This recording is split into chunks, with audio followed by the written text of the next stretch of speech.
안녕하세요. 저는 현재 대학교를 다니는 대학생입니다. 대학을 다니는 지금도 가끔 그날 밤이 생각나서 이곳에서 이야기를 해보려고 합니다. 그 일은 벌써 10년도 넘은 일입니다. 어린 시절의 이야기라 기억이 흐릿해질만도 하지만 기억이 흐릿해질만 하면 여전히 내 꿈속엔 그녀가 나타납니다. 그녀는 서재에 걸려있던 초상화에 그려져 있는 젊은 여성으로 그림 자체는 잘 그려진 그림이었지만 폐가에서 초상화를 본 날의 기억이 너무 충격적이었어요. 저희 마을은 그렇게 크지 않아서 시내에서 조금만 벗어나면 논밭이 나올 정도였습니다. 특히 이전에 석탄을 쓸 때는 규모가 꽤 되었는데 저희가 태어나기 전부터 마을의 규모가 줄어들면서 이것저것 폐가들이 좀 생겼습니다. 덕분에 저희는 어린 시절 담력 시험이나 숨바꼭질을 하는 놀이터가 많아서 좋았습니다. 단지 어른들에게 걸리면 혼나니까 아이들의 비밀 같은 것이었어요. 다만 이 놀이는 대부분 마을 안에서 이루어졌습니다. 왜냐하면 마을 내부의 건물들은 어느 정도 관리가 되는 편이었는데 마을 밖의 건물들은 그냥 방치가 되는 수준이라서 어른들이 절대 들어가지 말라고 금하셨거든요. 지금 와서 생각해보면 건물 붕괴 위협 때문이라고 생각되는데 당시에 저희는 다르게 생각했어요. 그래서 마을 밖의 폐가들에게는 여러 가지 괴담들이 붙었습니다.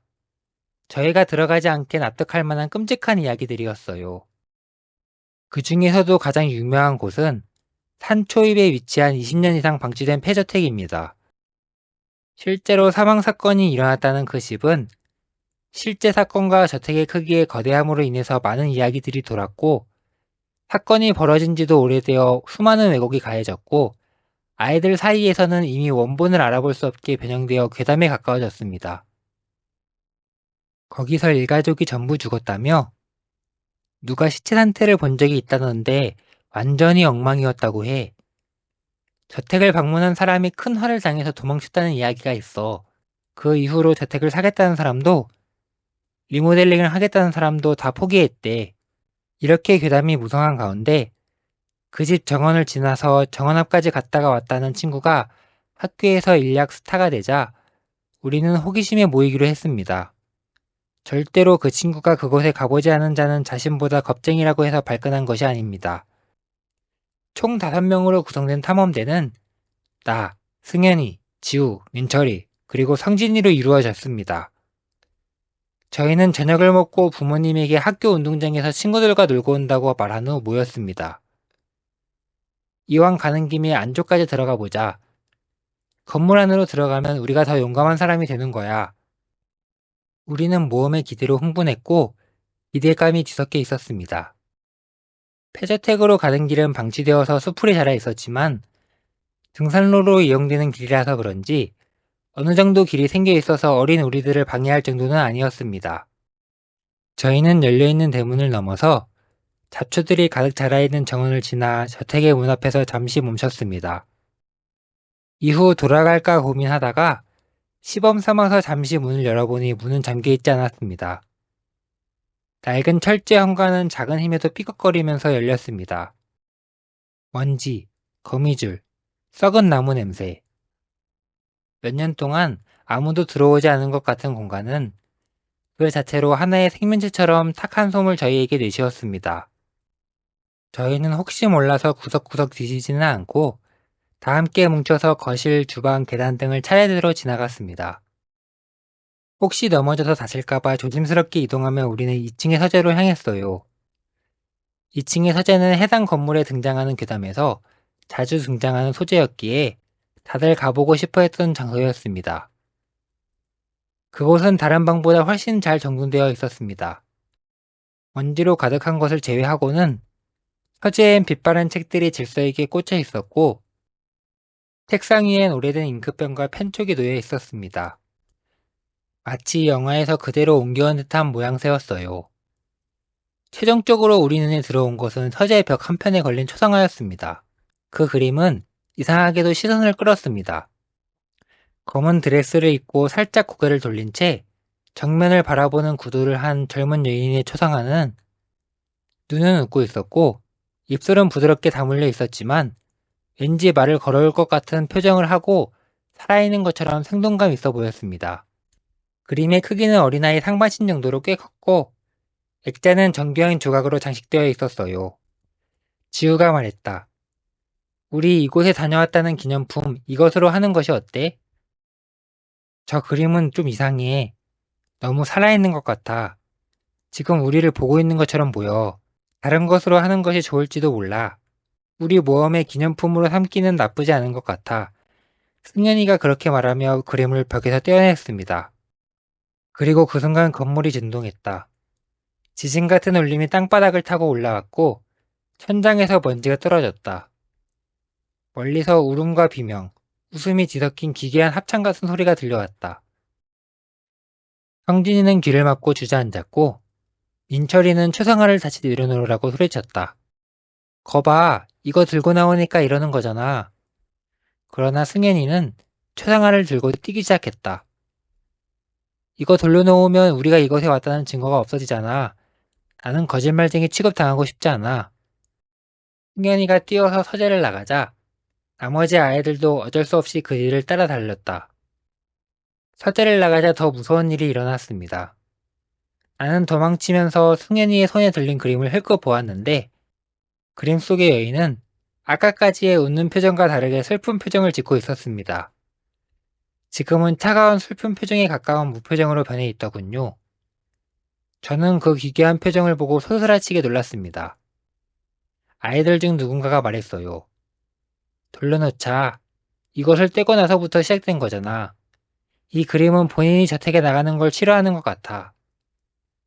우리는 망설이며 돌아갔고 서재의 문을 열자 그 방은 아까와 조금 달라져 있었습니다. 마치 기괴한 무언가가 나오기 시작하는 것처럼 느껴졌어요. 다행히도 더 이상 기괴한 일은 일어나지 않았습니다. 승현이가 들고 있던 그림을 보니 그녀도 우리를 쳐다보고 있는 듯 했습니다. 우리는 혹시나 하는 마음에 다시 서재를 나와 계단을 내려오려고 했지만 집안은 처음 들어왔을 때와 다르게 바뀌어 있었습니다. 문은 기괴하게 비틀렸고 벽지에 금이가 있었으며 2층 복도 끝 창문 밖으론 핏빛달이 떠 있었어요. 소리 없는 바람이 벽 사이를 파고들었고 집 전체가 우리를 보내고 싶어 하지 않는 느낌이었습니다. 또한 이대로 나가면 우리가 아는 세계가 아니라는 생각도 문득 들었습니다. 가장 먼저 2층 계단까지 나아가다가 승현이가 계단 앞에서 잠시 멈췄습니다. 초상화를 들고 땀을 뻘뻘 흘리던 승현이가 저희에게 말했어요. 그림 돌려놓자. 나 이거 더 이상 못 들겠어. 그때 저희는 모두 같은 생각이었던 것 같아요. 우리는 무언의 하위처럼 발걸음을 되돌렸습니다. 세 번째로 방문한 서재는 달라져 있었다.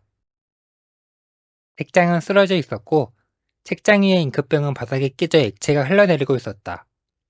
그림을 걸었던 벽엔 뭔가가 나오려는 듯 검은색으로 흔적이 생겼다.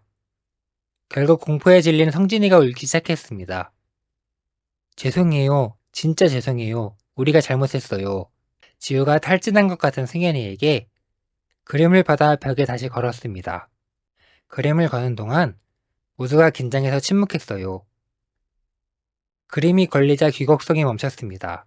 방 안에는 정적이 찾아왔다. 너무나도 고요해서 서로의 심정소리가 들릴 정도였습니다.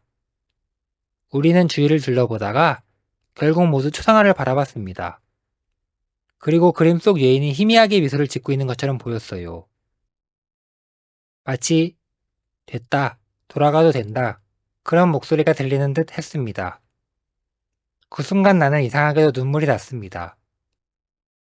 그 초상화의 미소를 보았기 때문인지 안도의 눈물인지는 알 수 없었어요.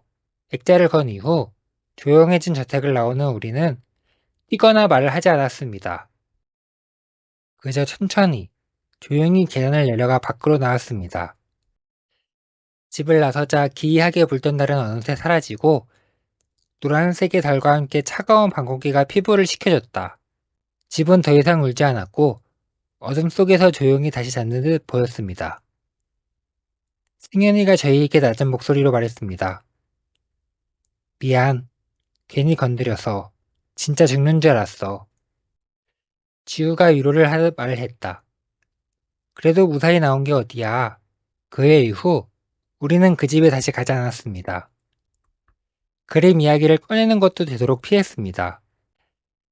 그런데 이상하게도 그날 이후 가끔 우리 모두는 꿈속에서 그 여인을 다시 봅니다. 다정하지도 위협적이지도 않습니다. 우리는 그 저택의 응접실에 앉아 있고 그녀는 그냥 우리 곁에 앉아 있습니다.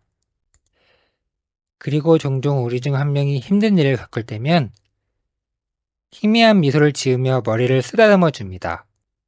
어쩌면 그 여인은 우리에게 아기가 있는 것은 아니었던 것 같습니다. 영상을 시청해 주셔서 감사드리며 재미있게 보셨다면 좋아요와 구독을 눌러주시면 감사드리겠습니다.